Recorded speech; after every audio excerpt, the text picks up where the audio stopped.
talked about like that next sort of step in human evolution in the sense. And personally, like, it came up as a topic with us when we were discussing how, like the idea of if you were to basically lab grow a baby, and you can customize it to whatever you want, free of this disease, that disease, this color hair, this color eyes. I want them to grow to be this tall, whatever it might be. I personally, I mean, if I had the means and the opportunity, I would absolutely do that instead of taking the risk of just a natural birth where, so many things could go wrong. If I could just pre-order that, hey, why not? It makes my life easier. And then which also makes them, in hopes, would eventually get them to evolve quicker than where I am, because they will have less of, I guess, of those precursors that comes with a natural human. So I, for one, actually look forward to the next stage of that bit of evolution, the mixing of the two.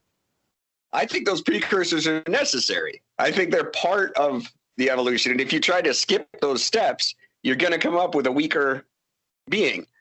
It's like just steel. Takes over faster.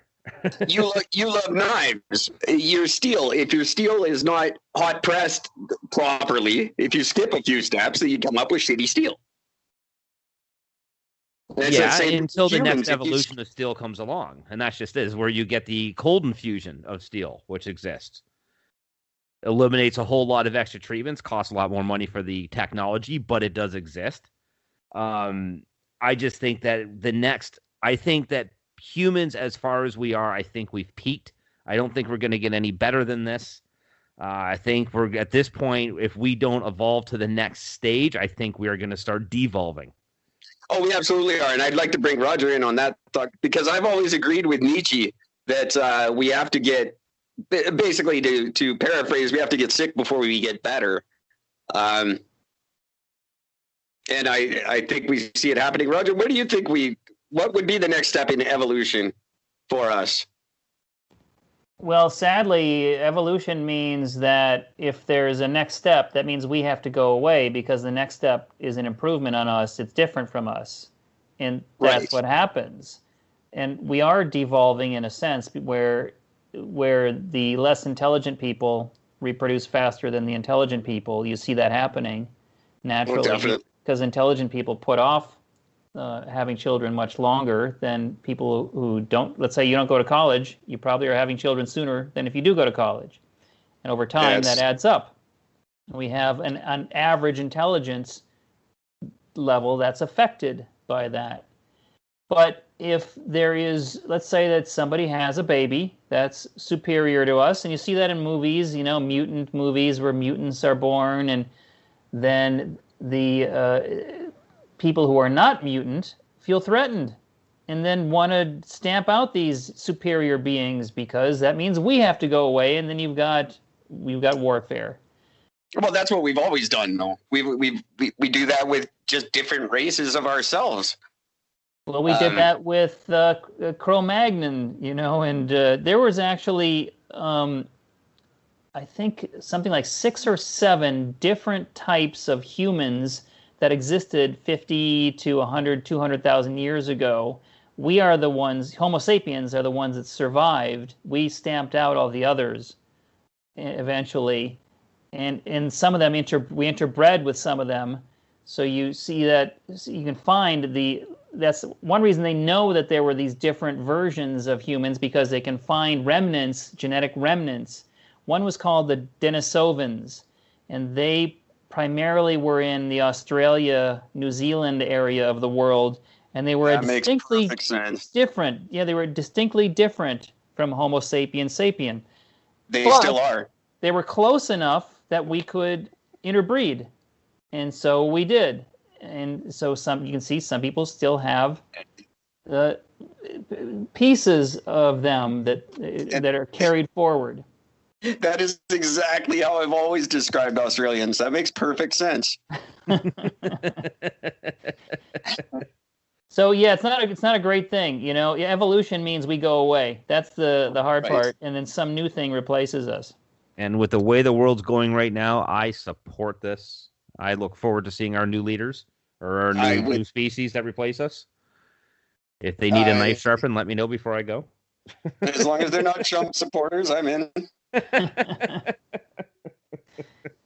Yeah, well, these are fascinating questions, and these are the type of questions that keep me engrossed long enough to finish a film about generally. And I made 6 Days in Roswell is about aliens, and The Truth About Marriage is about relationships. Trekkies, even that's got space. It's related to space. So it's maybe my next documentary will be about AI and whether or not we should unplug you guys when you're both on life support. Yeah, go for it. It's a fascinating question. I'm glad I get to be kind of a part of it because hopefully, I'd like to think. I think probably the next 50 years are going to be hopefully very exciting. They're either going to be exciting or we're just going to degenerate into chaos, but some of both probably. I would think so. And not to get too serious about it, but what do you think about the state of your country right now and the direction it's going in? Is this going to continue? Do you think? Yeah, we need a new president, and hopefully we'll have one soon because there's not the leadership is lacking, shall we say? Exactly. It's we have a chaos agent who's currently in charge, and chaos is very tiring. I'd like to go back to boredom, a little bit of political boredom for a while. Yeah, I agree. I think Joe Biden is definitely going to unite Americans a little bit because I think every single American can agree they don't like Joe Biden. Yeah, the more boring, the better. That's all I've got to say. Bring it on. I used to work with a lady who was a telecommunications specialist. She got to work for some massive organizations where it started just with forms of media, how to using certain colors in certain stores and certain patterns in commercials. And then her knowledge ended up evolving farther into when it comes into speech patterns. And one of the most interesting conversations I had with her about this was when she talked about former President Obama's speeches and the fact of, he would be saying specific words and phrases that to the 99.99% of the population, you would just hear the words he's saying and think this is what he's saying. But he's actually talking about something completely different. He's specifically speaking to certain people. And it was terrifying for her to listen to a lot of his speeches because she actually knew the real meaning behind of what these speeches actually meant. Then you get, Trump that shows up and just, monkey wrenches the whole plans because he doesn't know what the fuck he's talking about anyway. But that was something like the Mandela effect, I think. Yeah. But I always thought that whole concept of, I guess, using, speech manipulation. I had a whole point to this. My brain just melted on me. Well, it brings us back to sales techniques and manipulation. Yeah. It's all about trying to get people to do what you want them to do. Yeah. So I guess when it comes into for America, for who to choose for president, Eric and I have discussed the living crap out of this story. I think either choice, I think America is absolutely ruined no matter which one they choose. I see no good coming from Biden. I see absolutely no good coming from Trump. But I guess it comes down to, it's a sad state of affairs when a vote comes down to the lesser of two evils and not who's better for anything. Right. Well, it's a binary choice. You have to choose one, otherwise you're letting everybody else choose. And we've seen what happens with a chaos agent in charge, and I don't know that I don't know that I can handle another 4 years of continuing chaos. But how much of it is really chaos and not just manipulation from media? Well, I would say that Trump is reactionary. He doesn't have plans or policies. He reacts to what he sees on TV, and then that becomes the thing of the day. Yeah, that's very There's no true. strategy. Like the Chinese have long-term strategies. The Russians have a strategy. The Germans have political strategies and international policy. We have none of that right now because the guy in charge can't think beyond what's in front of his nose right now on television. I'll throw out my theory there again because I know fans they like my predictions. This is my prediction for 2020. I think Joe Biden gets elected and he steps down before he's inaugurated in January, and they put someone else in, whether it's Kamala or I think they put in Kamala and then she's replaced by a man, and you end up sometime next year with a male president who is not Joe Biden. That's my prediction. Well, it's certainly possible that Kamala Harris will be elevated to the presidency at some point before the next 4-year term is over if Biden wins. That's certainly a possibility. 100%. Where are you? I have to ask, just because you're probably the most intelligent guy we ever speak to. Where are you on QAnon? It's sad if I'm the most intelligent one, but I'll do my best. Trust QAnon, me, it's fully agreed. QAnon is the same category as religion or Scientology. Show me some evidence.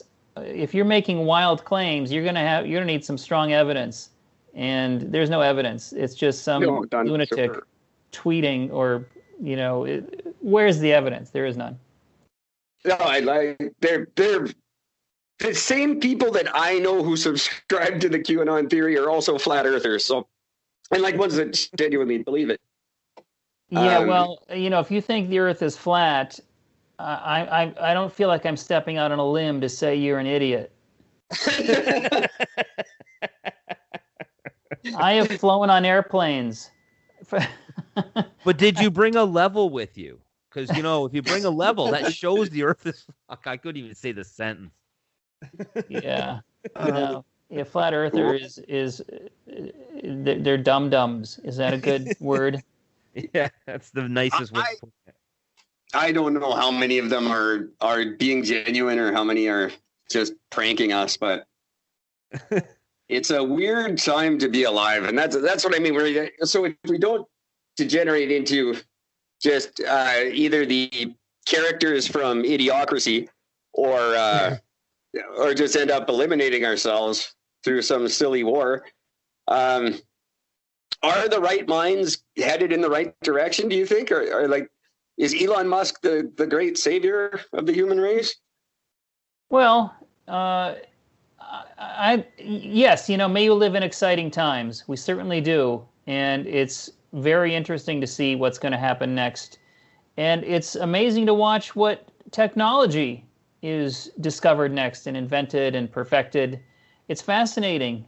The fiction that's being written. There are great books, fiction and nonfiction. There's so much fascinating. I mean, I devour knowledge and books, and I can't get enough, and I can't wait to see what is next.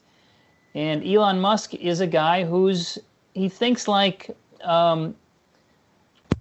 He comes from Silicon Valley, and so he thinks differently from the traditional car companies, because, that's why he's destroying them. Essentially, He's created a whole new paradigm, a whole new way to approach mobility. And we are reluctant to change. We don't like change. Conservatives hate change, particularly. Liberals are much more willing and excited by change.